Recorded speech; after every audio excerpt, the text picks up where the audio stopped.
তারেক রহমান খুব শীঘ্রই দেশে আসছেন। বিএনপি মহাসচিব মির্জা ফখরুল ইসলাম আলমগীরের সেই বক্তব্যের পর এখন দেশ জুড়ে যেন বইছে শান্তির হাওয়া। শহীদ প্রেসিডেন্ট জিয়াউর রহমানের হাতে গড়া দল বিএনপির বর্তমান ভারপ্রাপ্ত চেয়ারম্যান তার পুত্র তারেক রহমান।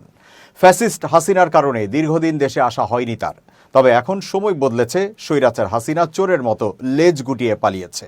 তারেক রহমানের আসার খবরে এখন নেট দুনিয়া ছেয়ে গেছে দলটির নেতাকর্মীদের আবেগঘন স্ট্যাটাসে। শুধু দলীয় নেতাকর্মী নয়, বরং সাধারণ মানুষও উচ্ছ্বসিত তারেক রহমানের আগমনে।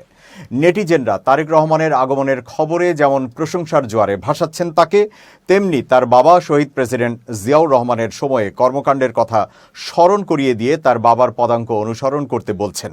মাহিয়া মুন নামের একজন তারেক রহমানের সাথে তার বাবার ছবি জুড়ে দিয়ে ফেসবুকে লিখেছেন, স্বাগতম প্রিয় নেতা, দ্রুত দেশে আসুন, নির্বাচনে জয়যুক্ত হয়ে সাধারণ মানুষের জন্য কাজ করুন। আপনার মাঝে বাংলাদেশের আম জনতা খুঁজে পায় শহীদ প্রেসিডেন্ট জিয়াউর রহমানকে। তার কর্মকাণ্ডের জন্য আজও তিনি বাঙালিদের কাছে অমর হয়ে আছেন।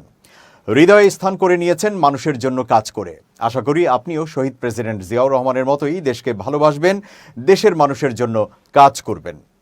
শাকিলা পারভিন নামের আরেকজন তারেক রহমানের ছবি পোস্ট করে ফেসবুকে লিখেছেন, প্রিয় তারেক রহমান, আপনার প্রতি ভালোবাসা রইল। আপনার হাত ধরেই এগিয়ে যাবে বাংলাদেশ। দ্রুত দেশে এসে নির্বাচনের প্রস্তুতি নিন প্রিয় নেতা। আপনার নেতৃত্বের অপেক্ষায় পুরো দেশ।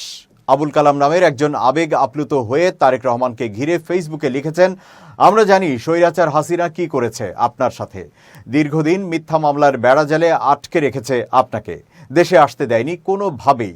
যারা আপনার প্রতি জুলুম করেছে সেই স্বৈরাচাররা আজ বাংলার মাটি ছাড়া। আপনাকে স্বাগতম প্রিয় ব্যক্তি। আপনার বাবা যেমন ছিলেন আপসহীন নেতা, আপনিও ঠিক তেমনি বাবাকে অনুসরণ করে হয়ে উঠবেন বাঙালিদের গর্ব, এমনটি প্রত্যাশা। সম্প্রতি গুলশানে বিএনপি চেয়ারপারসনের কার্যালয়ে সাংবাদিকদের এক প্রশ্নের জবাবে বিএনপি মহাসচিব মির্জা ফখরুল জানিয়েছেন, তারেক রহমান শিগগিরই দেশে ফিরছেন।